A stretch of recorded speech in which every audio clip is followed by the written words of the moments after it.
Eukula – Laugen für Parkettböden. Holzböden gestalten und veredeln.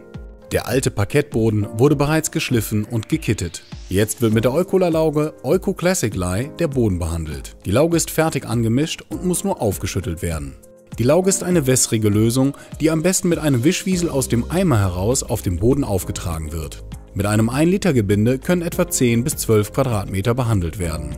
Die Lauge muss zügig über die ganze Fläche appliziert werden, sonst sind Ansätze zu sehen.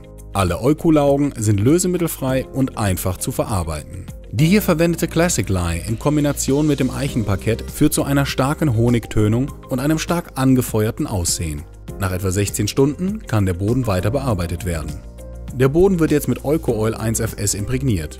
Erst wird das Öl geschüttelt, dann der Vernetzer hinzugegeben und erneut das Gebinde gut aufgeschüttelt. Das Öl wird mit einem Federspachtel aufgetragen. Bei dem Erstauftrag auf Eiche liegt der Verbrauch bei etwa 30 bis 50 Millilitern pro Quadratmeter. Somit reicht 1 Liter Öl für 20 bis 30 Quadratmeter.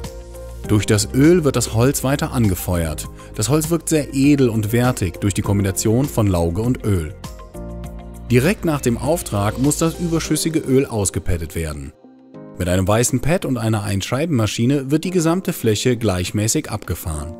Die Ränder werden mit einem Handpad bearbeitet. Nach dem Laugen ist der Boden nun geölt. Das Öl muss jetzt 24 Stunden trocknen. Jetzt werden 2 Schichten Strator Extreme 473 aufgetragen. Nachdem das Gebinde geschüttelt wurde, wird der Vernetzer zum Lack gegeben und erneut aufgeschüttelt.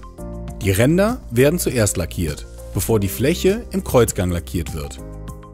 Strator Extreme 473 lässt sich leicht verarbeiten, ist besonders geruchsarm und ein rein wasserbasierter Lack. Dieser Lack ist ultramatt, damit wirkt das Parkett wie geölt und sehr natürlich. Der Lack fällt kaum auf. Die Strato-Lacke sind in 4 Glanzgraden erhältlich, von ultramatt bis glänzend. Nach 3 Stunden Trocknungszeit kann der Boden mit einem 120er Gitter zwischengeschliffen werden und jetzt kann auch der finale Lackauftrag erfolgen.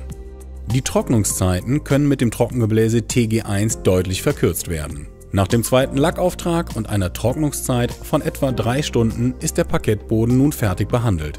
Durch die Kombination von Lauge und Öl ist ein sehr schöner Farbton entstanden.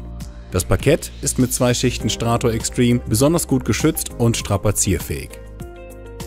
Hier sehen Sie Eichenparkett als Rohholz. Mit den 3 Euko-Laugen Oik Antique, Classic Lye und Iron Oak können Sie Parkettböden einfach und effektvoll genau nach Kundenwunsch gestalten. Eukula – We care about floors.